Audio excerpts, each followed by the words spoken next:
Channel alpha Bush वगैरह मैंने stock market market best course मैंने बताया हुआ है। जिसने नहीं देखा जाके चेक कर सकते हो मेरे चैनल पर अल्फा बुश वगैरह सारे कोर्स और फ्री में आप देख सकते हो। मार्केट बेस्ट पेड कोर्स ये मैं आपको बता रहा हूँ। इसमें जो लिखा हुआ आप पढ़ सकते हो, जैसे फर्स्ट कोर्स में डाला हुआ वही कोर्स इसमें थोड़ा रिपीट है, ठीक है। बट उसमें आप इस कोर्स में मैं कुछ अलग पेड वर्जन बताऊँगा, जैसे कि पेड वर्जन लिखा हुआ है। पेड वर्जन के हिसाब से मैं बताऊँगा कि कौन सा 90% लोग ट्रेडर क्यों नहीं बनते हैं, उसके साथ हमको ट्रेडर कैसे बनना है वो आपको बताऊँगा।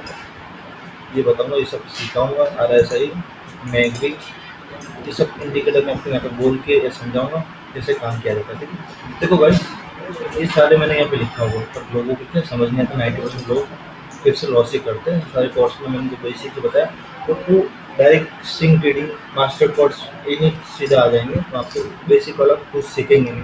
तो आपको हमेशा बेसिक सीखना है, फिर ही एक करके आना। देखो आप उदाहरण मानो, जैसे कि बैंक निफ्टी या निफ्टी में किसी भी एक में ट्रेड कर रहे हो, ठीक है। तो एक किसी में ट्रेड कर रहे हो तो आपको ट्रेडिंग करने नहीं आती पहले तो शुरुआत की, तो आप पहले उसके लिए आपको सीखना पड़ेगा कि प्राइस एक्शन क्या है, सपोर्ट रेजिस्टेंस क्या है और कैसे काम करता है। देखो हमेशा मैं बोलता हूँ 2 ट्रेड 1 ट्रेड लो, 2 ट्रेड से ज़्यादा ट्रेड नहीं ले सकते हो। ज़्यादा ट्रेड लोगे तो आप खुद ही लॉस में हो जाओगे, ठीक है। तो सही 90% ट्रेड में से 1% ट्रेड बनना, तो उसके लिए आपको साइकोलॉजी को मैनेज करना पड़ेगा, ठीक है। मास्टर कोर्स का मतलब ये होता है कि हर कोर्स में मास्टर बनना पड़ेगा अपने। प्राइस एक्शन से लेकर चार्ट पैटर्न तक, चार्ट पैटर्न से लेकर सपोर्ट रेजिस्टेंस, हर कोर्स में हमको मास्टर बनना पड़ेगा। मास्टर बनने के लिए हमको अलग तरीके से हर चीज़ फॉलो करना है। एफआई डाटा, जैसे मैंने आपको बताया, एफआई डाटा और वॉल्यूम। एफआई डाटा कितने बाय हुआ है, कितना इंडेक्स को बाय किया हुआ है, कितना सेल किया, उससे हमको पता चलेगा कि मार्केट कल ऊपर की तरफ जाएगा या नीचे की तरफ जाएगा, ठीक है। एफआई कितना डाउन है और कितना बुलिश जाएगा, उससे हमको पता चलेगा कि मार्केट में कितनी बाइंग आई, कितने प्रोफेशनल ट्रेडर ने बाई किया है। तो उसके लिए 90% ट्रेडर में से 1% निकल के हमको चेक करना पड़ेगा। एफआई डाटा, पीआई डाटा सब चेक करना पड़ेगा। चेक कैसे करोगे? आप एनालिसिस पे जाओगे, वहाँ पे मिल जाएगा। मनी मैनेज में जाओगे, वहाँ पे मिल जाएगा, ठीक है। तो हर तरीके से हर वेबसाइट पे आपको वो मिल जाएगा। ऐसा नहीं है कि एक ही वेबसाइट पे मिलेगा, होगा तो वहाँ पे भी आपको मिल जाएगा, ठीक है। न्यूज़ पे कोई भी वेबसाइट पर आप चेक करोगे वहाँ पे मिल जाएगा, ठीक है। तो उसके लिए आपको करना पड़ेगा, उसके लिए आपको माइंड सेट कंट्रोल रखना पड़ेगा। ट्रेडर बनना है तो मास्टर कोर्स सीखना है, तो उसके लिए आपको हर सेटअप को एक ही चीज़ को आपको 6 मंथ रिपीट करना पड़ेगा। एक ही चीज़ को 6 मंथ रिपीट करना पड़ेगा। वो रिपीट कौन कराएगा? अल्फा वो चढ़ा जाएगी। तो उसके लिए आपको एक कोई भी अपना सेटअप लो, जैसे कि प्राइस एक्शन आपको अच्छी आ रही, करने से आपको अच्छी आ रही, तो एक सेटअप को आप कंटिन्यू 6 मंथ काम करो। उसके बाद वो 6 मंथ की रिपोर्ट आप बनाओ कि एक दिन मेरा इतना लॉस हुआ, 2 दिन मेरा इतना लॉस हुआ, 3 दिन मेरा इतना लॉस हुआ, 10 दिन आपका लॉस होगा, 10 दिन प्रॉफिट होगा। पर लॉस से ज़्यादा प्रॉफिट नहीं होना चाहिए। प्रॉफिट कम होगा चलेगा, लॉस भी कम होना चाहिए। लॉस ज़्यादा होगा तो प्रॉफिट कम होगा, वो मतलब नहीं। लॉस कम होगा, प्रॉफिट ज़्यादा होना चाहिए। लॉस एक ट्रेड में हमारा लॉस आ रहा है, ट्रेड हमारा अपोजिट चल रहा है, एसएल थोड़ा हमने बढ़ा रखा है, ठीक है। हम एसएल का वेट नहीं करेंगे, हम तुरंत उसको एग्जिट करेंगे, क्योंकि एसएल 30 पॉइंट का 40 पॉइंट का हम रख देते, ठीक है ना। तो एसएल का वेट करते, टारगेट हम रखते 2 पॉइंट का, 10 पॉइंट का या 25 पॉइंट का, ऐसा रखते हैं। एसएल होगा 40-30 पॉइंट का, तो वो नहीं करना। हमारा टारगेट के हिसाब से हमारा एसएल को करना है। हमारा टारगेट 25 पॉइंट का है तो हमारा एसएल 10 पॉइंट का होना चाहिए निफ्टी में, ठीक है। 15 पॉइंट का होना चाहिए। उससे ज़्यादा हमारा ऐसा नहीं, 1:1 को फॉलो करना पड़ेगा, 1:2 को फॉलो करना पड़ेगा। तो ये रिक्स वन को रिक्स रोड को भी आपको इसके साथ साथ फॉलो करना पड़ेगा। देखो 90% ट्रेडर इसी लॉस करते हैं क्योंकि दोबारा एंट्री करते हैं, ओवर ट्रेडिंग करते हैं। ओवर ट्रेडिंग करना है, एक ट्रेड में लॉस है, दूसरा ट्रेड किया, दूसरे ट्रेड में लॉस है, तो लॉस लेकर निकल जाओ। तो एक ट्रेड में लॉस है तो मानो कि मार्केट खराब है, ठीक है। दूसरे ट्रेड में लॉस है तो मार्केट तो बराबर ही है, पर हम खराब है, हमारी साइकोलॉजी खराब हो रही है। तो इसलिए आप दूसरे ट्रेड मारने से पहले आप सोचो कि दूसरा ट्रेड मारो, प्रॉफिट में आएगा तो ठीक है, नहीं आएगा तो लॉस आएगा, उसको बंद करना पड़ेगा। मेरे को एक 1:1 लेना है, 1:2 लेना है, तो जो भी लेना है आपको वो लेके निकलना पड़ेगा। तो ज़्यादा वेट नहीं कर सकते। लॉस में ज़्यादा वेट करते हो तो लॉस में ज़्यादा वेट नहीं करना, प्रॉफिट में ज़्यादा वेट करो, ठीक है। प्रॉफिट है उससे ज़्यादा वेट करो। प्रॉफिट को ट्रेडिंग ऐसे को ट्रेड करते जाओ, और लॉस को आप ट्रेडिंग ऐसे को ट्रेड करते जाओगे ना, ठीक है, तो वो भी प्रॉफिट छोटा लॉस होगा। तो ऐसे ही मार्केट में हमने एंट्री ले ली, जैसे कि हमने यहाँ पे मार्केट में एंट्री ले ली। मार्केट में एंट्री लेने के बाद हमारा जो कॉलिंग था वो आगे की तरफ गया, ठीक है, ऊपर की तरफ। ऊपर जब जाने के बाद यहाँ पे हमने सपोर्ट लिया, यहाँ पे रेजिस्टेंस बना, ठीक है।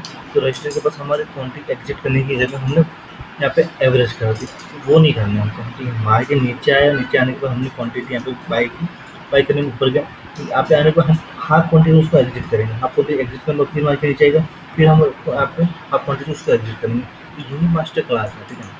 मास्टर क्लास बहुत अलग नहीं है। मास्टर क्लास में ये एफ डाटा जैसे कि वॉल्यूम कितना है, कितना लोगों ने बाई किया, कितना फॉरेन इन्वेस्टर ने बाई किया, कितना सेल किया, तो वही आपको समझ में आएगा। इंडिकेटर आप फॉलो करो तो आपको ट्रेंड बताएंगे, आर एस आपको ट्रेंड बताएगा, मैगडी आपको ट्रेंड बताएगा, ठीक है।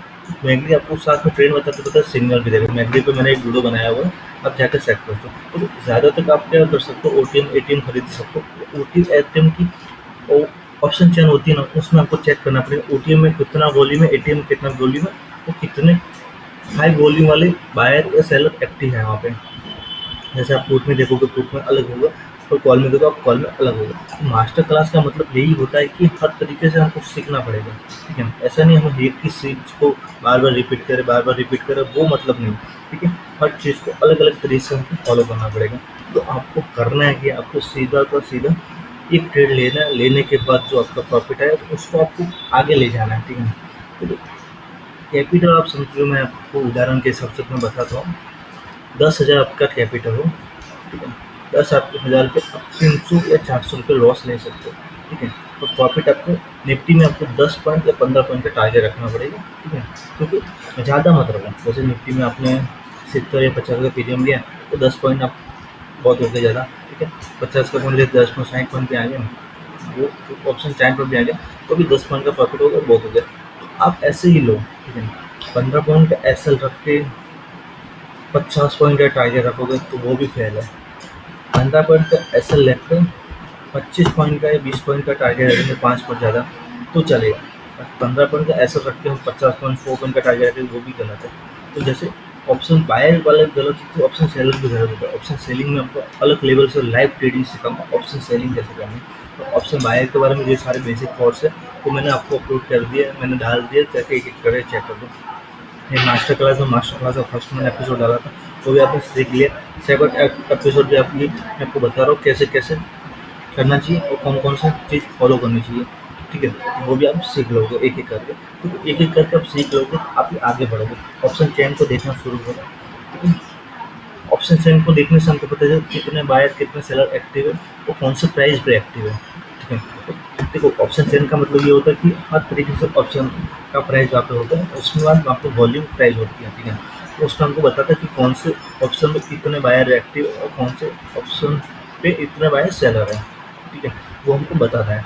तो वो हमको देखने के बाद हम ऑप्शन चार्ट पे आएंगे, चार्ट पे आने के बाद हम कोई भी एक ट्रेड लेंगे, बाय या सेल करेंगे, तो वो अपने रिस्क मैनेजमेंट के हिसाब से करना पड़ेगा। पर वो इंडिकेटर आपको क्या काम आएगा, इंडिकेटर आपको बताएगा कि हाँ, हमने जो देखा है ऑप्शन बाय में, ऑप्शन सेल जो ऑप्शन चार्ट में देखा है, वो अलग ही तरह से मूव कर रहे हैं और ये वो अलग तरीके से मूव कर रहे हैं। दोनों अपोजिट मूव करेगा तो हमको ट्रेड नहीं लेना, दोनों एक साथ में एक जैसा मूव करेगा तो हमको ट्रेड लेना। क्योंकि मास्टर क्लास का मतलब ये होता है कि माइंड को कंट्रोल करना, कंट्रोल करने के बाद ट्रेड लेना, इसे कहते हैं मास्टर क्लास, ठीक है ना। बाकी आपको ओटीएम एटीएम जो भी करो उसमें प्राइस आपको बताना पड़ेगा, ठीक है। रिस्क रिवॉर्ड मैंने बताया, एक दिन को 2 भी रख सकते हो, 2 दिन को 3 भी रख सकते हो। तो आप अलग अलग अपने इंडेक्स पे काम करो तो अलग रिस्क रिवॉर्ड मैंने समझाया हुआ, ऑप्शन पे काम करो उसमें अलग मैंने समझाया हुआ है, और सिंग ट्रेडिंग पे अलग मैंने समझाया हुआ है। तो अलग अलग रिस्क रिवॉर्ड फॉलो करना चाहिए, ठीक है। एक ही रिस्क रिवॉर्ड को आप हर चीज़ में फॉलो करेंगे, ठीक है। इंडेक्स में अलग है, स्टॉक में आप वही करोगे तो वो मज़ा नहीं आएगा। आपको हर तरीके से अलग अलग को फॉलो करना पड़ेगा। तो इसके लिए आपको माइंड सेट को कंट्रोल करना पड़ेगा। साइकोलॉजी के साथ साथ इंडिकेटर भी ऐड करो, इंडिकेटर के साथ साथ ऑप्शन चेंज करो, सारी नॉलेज एक साथ में एक्टिव करो, उसके बाद ही ट्रेड लो, ठीक है ना। और नॉलेज से ज़्यादा बचना सोचो, ठीक है। मार्केट में प्रॉफिट कमाना मत सोचो, मार्केट में आप सोचो कि आज मैंने ट्रेड लिया है, उसमें मेरा लॉस कितना होगा, ठीक है। प्रॉफिट का सोचो मत, क्योंकि लॉस हमने सोच लिया तो प्रॉफिट तो आ ही जाएगा, ठीक है। लॉस हमने सोच लिया प्रॉफिट तो आ ही जाएगा, तो भागेगा कहाँ। अब ट्रेड लोगे तो प्रॉफिट कहाँ जाएगा, दूर ट्रेड लो, ऐसे ट्रेड लो तो बड़े ट्रेड मूव कर सकते हैं, ठीक है। तो वीडियो पसंद है तो लाइक शेयर कमेंट करना। मिलते हैं नेक्स्ट वीडियो में। ये जो मैंने आपको बताया ये सारा चीज़ फॉलो करो, आगे बढ़ोगे लाइफ में, ओके।